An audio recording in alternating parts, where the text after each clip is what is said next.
Hey, let me show you how you can easily change the language of the Xiaomi Watch S3. So we've got actually two methods, and the first one, the probably most easier method, I'm just gonna show you that currently I've got the English language. Take a look. And all you have to do is just to actually change the language of your phone. Unfortunately, in the settings, there's like no way to change it on the watch. So take a look. Now I'm in the English, and I'm gonna put, for example, the Spanish at the first. Now I have to take a look on my watch. Let's open this settings. As you can see right now, it actually comes the notification in the Spanish language, but I'm going to show you settings. As you can see right now, everything is actually in the Spanish language. And the second method to change the language is actually to perform the hard reset of this watch. So you can just go into the settings.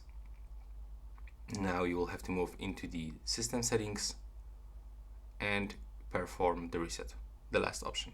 And after this, you will get this first setup screen where you can actually pick the different language. And that's how it looks right now. Please subscribe to my channel and see you in the next one.